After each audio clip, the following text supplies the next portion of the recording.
Puteți să vă imaginați cum arăta orașul ăsta plin de viață și mișcare. Acum de aici de sus se face intrarea în amfiteatru. Am ajuns într-o zonă interzisă. Foarte grav. Vă băgați aici. Se zice că dacă noți în această piscină vei întineri cu 10 ani. La bază de aici, mergând printre ele, nu-ți dai seama de frumusețea lor. Adică sunt frumoase și așa. Mamă, cât de albastră se vede, cum reflectă lumina din ea. Hai, Cristina, cu tupeu, că nu te neci.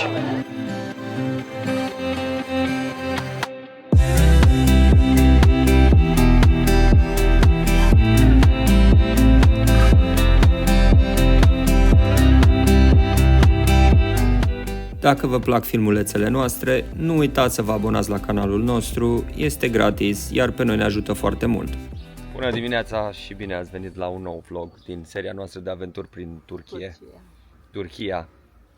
Mergem să vedem niște piscine naturale făcute în travertină? Travertină, calcar, habar n-am exact ce sunt, dar acolo. O să vedem acolo exact cum arată și până acolo ne mai și școlim, documentăm din ce sunt făcute și cum sunt create. Sunteți pregătiți de acțiune? Da. Avem aici și prețurile. 2 30 intrarea, care include în mare parte tot în afară de piscină, nu? Așa era. De Cleopatra Pool. Da, de piscina Cleopatra și cu 40 de euro mai e încă un site. Puteți lua și biletul ăsta care mai are Low Decay site, Archaeological Site, care e în altă parte, nu e aici. Dar în mare, ca să intrați, vă costă 30 de euro, ceea ce nu e cea mai ieftină atracție, dar na, asta e. Biletul la Pamukkale a costat 30 de euro, include terasele acelea frumoase care le vedeți pe Instagram și site-ul arheologic Hierapolis. Am intrat prin poarta de sud, am parcat, de parcare destul de mare, deși era cam jumătate plină și noi suntem undeva la ora 10 aici. Și destul de aglomerat chiar și la sfârșitul sezonului, că noi practic suntem la sfârșitul sezonului. Cumva pe partea dreaptă, după ce am intrat, se vede încolo partea cea mai importantă a orașului și cu amfiteatru în spate acolo. Mai erau ceva coloane acolo în spate, dar nu păreau la fel de impresionante ca amfiteatru și celelalte coloane din partea din dreapta. E puțin de mers și mai ales când e așa de senin și cu soarele deasupra capului, stau divele la poză. Am găsit aici și tablițele cu direcțiile. Noi să mergem încolo în partea dreaptă spre teatru, iar apoi ne întoarcem pe partea cealaltă și o să mergem la travertines, la piscine. Ia uitați cum se fac pașii în istorie sau spre istorie.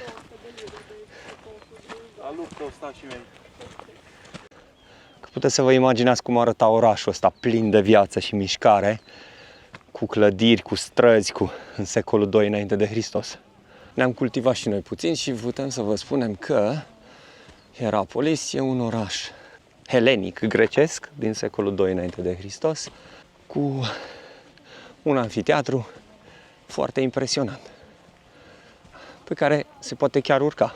Ia uitați-vă cam ce vedere aveau oamenii de aici, din orașul antic Hierapolis.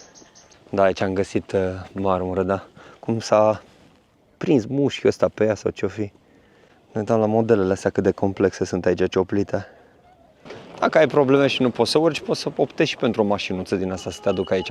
Nu știu exact de unde se iau, dar se ajunge imediat cu asta. Acum de aici de sus se face intrarea în amfiteatru. Dacă arată bine tare, din spate nu-ți dai seama. Pe amfiteatru văd că se poate coborî până la un anumit punct, până acolo la gard, jos se coboară.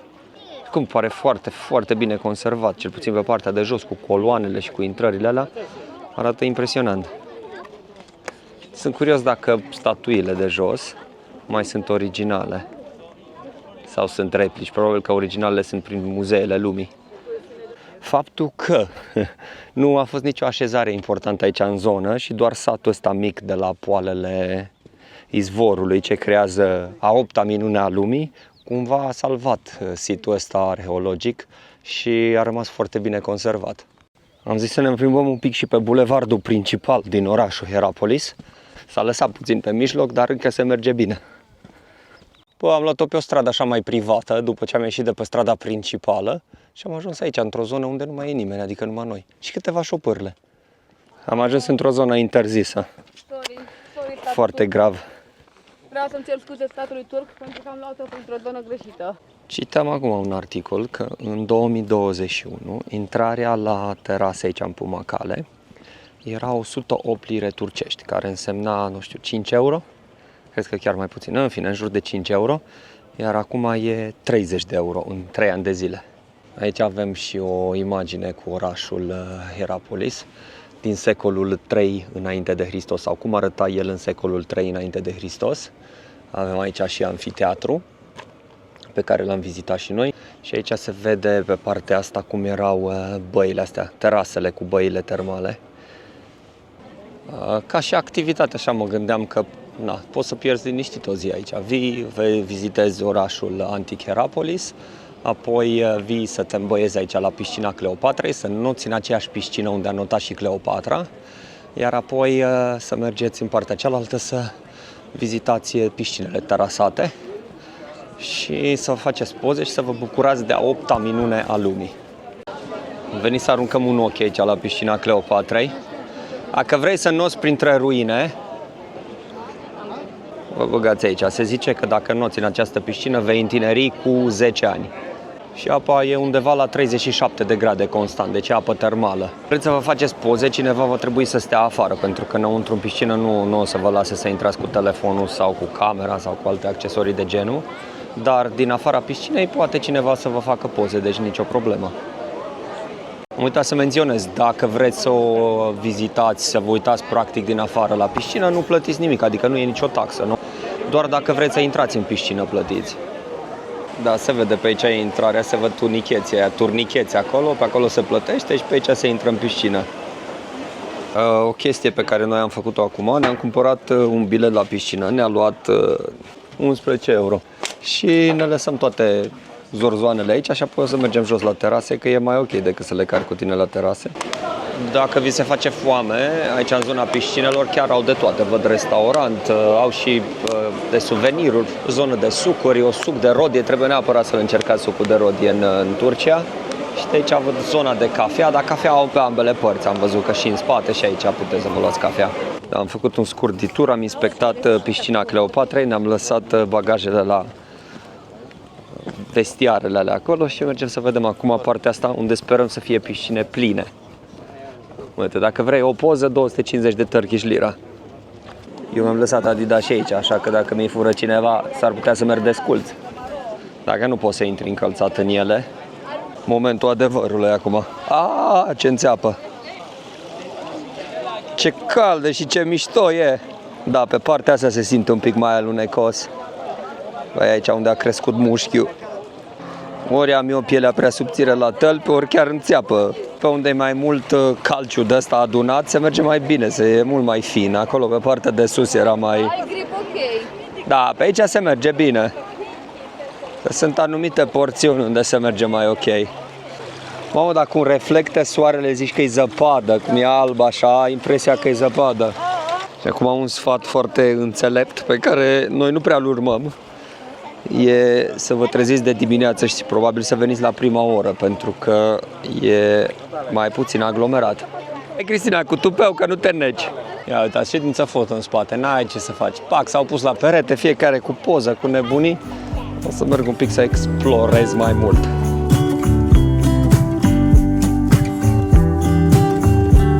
Cum se ridică calciul ăsta, praful ăsta când calci în apă.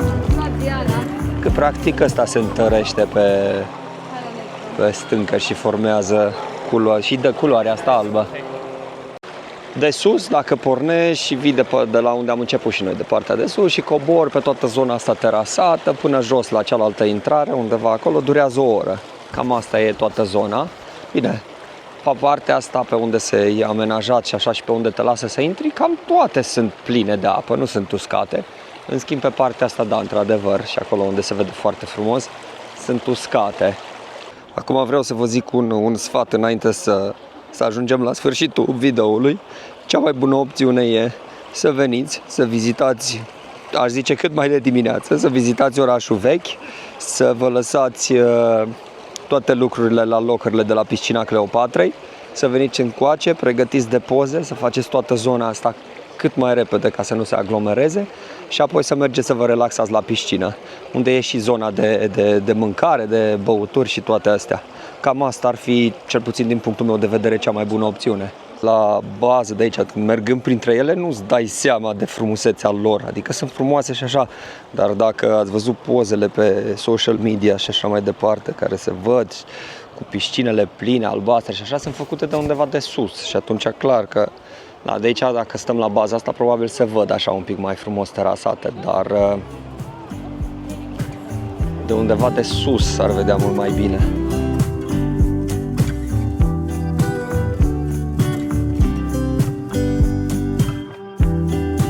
Dacă acum în octombrie se simte căldura la 26 de grade, de simți că te topești, nu vreau să-mi imaginez cum e în plină vară aici.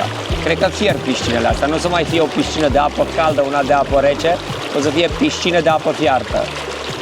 Da, că nu te speli acasă, vii aici să te speli, că e apă caldă. De alb e totul aici, că la soare te poți uita, dar la piscinele din Pumacale, Bine, acum chestia e destul de simplă. Pe partea asta unde e amenajat să mergi, pe unde controlează ei probabil debitul de apă care intră aici la piscină, e ok, nu e niciuna secată. În schimb, pe partea asta, unde oricum n-ai voie să mergi, doar că s-ar vedea frumos de aici, s-ar vedea pe partea cealaltă, da, într-adevăr, pe partea asta, toată partea asta e secată. Acum, e greu să nimerești să fie probabil și zona aia plină, dar rău nu e nici aici, adică ai unde să-ți faci poze, ai unde să experimentezi locația, să intri în piscinele astea, să te bucuri, deci nu e o mare problemă. Cât de albastră se vede cum reflectă lumina din ea.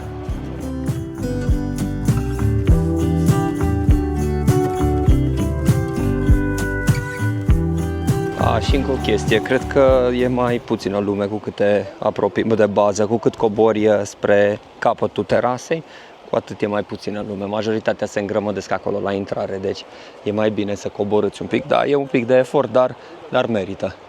Știți chestia aia când conduci noaptea și ningi afară și ajungi acasă și te pui să dormi și închizi ochii și vezi ninsoarea aia care vine în ochi? Cam așa o să fiu și eu aici, o să închid ochii de seară și o să văd terasele astea cum lucesc. M-au rupt la ochi, deci mi-au făcut praf ochii. Da, se vede că sunt amenajate, adică aici se vede zidul, unde e făcut zidul ca să oprească apa. E totul controlat aici în zonă, că probabil inițial curgeau în toate direcțiile. S-a format toată calcifierea asta. Da, aici mai jos sunt secate, că se văd bucățile alea că sunt secate. Probabil că sunt mult mai pline când e, plouă mai mult, e sezon de primăvară și așa, dar când vii în toamnă sau la sfârșitul sezonului și a fost secetă, probabil că se mai golesc, deși, cum am zis, pare controlat, cel puțin pe partea de sus, au canalul ăsta care controlează unde și în ce piscină se duce apa, cel puțin așa mi se pare mie. Cam o oră mai târziu am ajuns și noi la zona asta unde se încheie toată terasa asta și ne întoarcem și noi înapoi.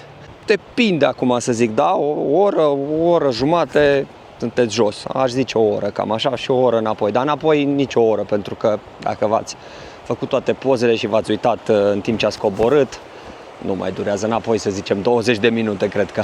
O să vedem și noi că acum plecăm. Sper să mai am papuci acolo. Nu știu dacă se vede elicopterul sau dacă îl prind pe cameră, dar e un fel de mini-elicopter care se învârte aici, în jurul teraselor. Probabil că e o activitate foarte interesantă de făcut. Noi am văzut balon, am văzut opțiunea de mers cu balonul cu aer cald, ca și în Capadocia. Și era la, cred că 65-70 de euro, ceva de genul. Bine, au două plecări, au plecări de dimineață, la 6, când răsare soarele sau ceva de genul ăsta, și mai au o plecare mai târziu.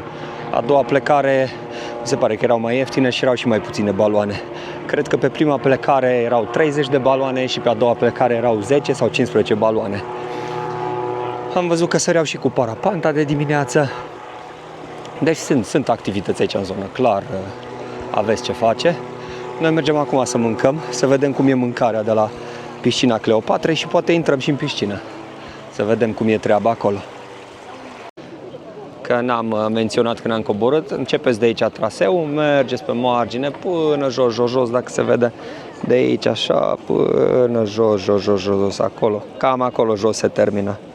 L-a urcat 20 de minute, l-a coborât și 5 ore dacă se face 1000 de poze. Și partea bună e că nu mi-a furat nimeni Adidas-ii. Deci am aici. Hai să mergem să mâncăm, că mi-e foame.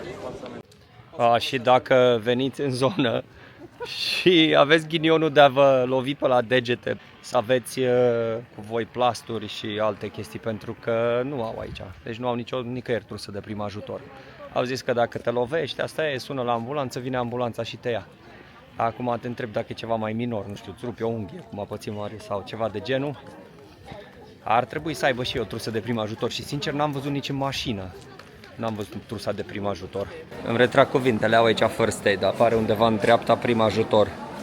Deci până la urmă au, dar acolo chiar la baza piscinelor ne-au zis că nu au. Sunt curios dacă au aici. Să-l bandajeze pe omul ăsta al nostru că și-a pierdut unghia. Fiecare și-a pierdut câte o unghie, unii falsă, alții reală. S-a pansat, e ca nou. La război plec cu degetul ăsta frumos, ca nou. N-am mai stat sus la restaurantul de la piscine de acolo sau de la piscina Cleopatrei, pentru că nu ni s-a părut foarte interesant și părea și destul de scumpus și așa am zis să coborâm aici jos în Sătuc, că de fapt Pumacale ăsta e un sat, și să încercăm ceva pe aici, pe la terasele astea, că noi am ieșit și aseară și am explorat un pic și ne-a plăcut ce am văzut. Era un restaurant chiar mai sus unde am și stat aseară și avea recenzii de 4,9 sau ceva de genul din, nu știu, 2-3 mii, deci avea multe recenzii. Am dat și niște magneți și o grămadă de mâncare gratis să încercăm. Deci a fost foarte ok. Acum o să încercăm în altă parte să vedem ce găsim. Că pomeneam terasa asta la care am stat aseară cu review-uri foarte bune, e asta, Tikir Grill House. Chiar a fost super ok. Mă așteptam să fie o stațiune turistică mai dezvoltată, dar e așa, un fel de sat care s-a trezit peste noapte cu în jur de 2 milioane de turiști pe an. Fiecare a improvizat cum am putut, ce a putut și unde a putut. Am înțeles că cine a fost, cel puțin la început, cine a fost mai cu bani, să zic așa, și cu putere, au deschis și a deschis, de fapt, hoteluri pe lângă terase pe acolo și acum mai încoace, guvernul turc i-a obligat să dărâme terasele, hotelurile care erau ridicate chiar pe lângă terase. Și au îngrădit, acum și-a făcut frumos, arată mult mai bine, cel puțin în ultimii 12 ani de când zona a intrat în patrimoniul UNESCO. Să încercăm Osmali restaurant ăsta. Am văzut că arată foarte tradițional aici la intrare, cu stai în genunchi, Doamne, stai în fund practic, cu picioarele sub tine, în stil turcesc. Și arată foarte, foarte fain înăuntru. Asta să vedem mai adânc cum e treaba. Hello! Arată foarte mișto. Să vedem aici pe terasă cum e. Covoare peste tot, covoare persane. Aici te simți ca Aladin. Îți iei un kebab și după aia îți iei zborul pe atâtea covoare persane. Da. Mamă, ce reflectă iarăși. Verificăm un pic prețurile aici, dar meniul ăsta, dacă nu-i bandajat-o cu scoci, mai stă săracul într-o ață aici. Avem și piftele, meatballs, 350, Adana kebab, sea bream ăsta, nu știu ce e, pește cu ceva. Acum o să aflăm că pe ăsta l-am comandat eu. Dorada? Dacă nu mă înțeleg. Vedem. Așa, lamb și kebab 500. Sunt ok. Peștele ăsta al meu e plin de oase, dar bun. Abia mănânci încetul. Când îți comanzi un pește cu oase, te asigur că mănânci încetul. Bă, da, ce vă mai plac deserturile turcești? Ia uitați aici, baklava. Asta ce e? Cu nefe. Să zici că sunt niște firișoare, e un fel de tăiețel. E un fel de tăieței cu miere. Sincer, n-am mâncat niciodată din asta. Ia zi-mă, mori acum sau mori mâine? Mamă, ce bun e. Nu? Am descoperit din ce-i făcută. E un sirop pe bază de zahăr, fidea și brânză. Tăieței de casă. Fidea de casă. Fidea de casă și brânză. Brânză nesărată. Aici se încheie episodul nostru de astăzi. Până data viitoare, vă salutăm și călătorii plăcute!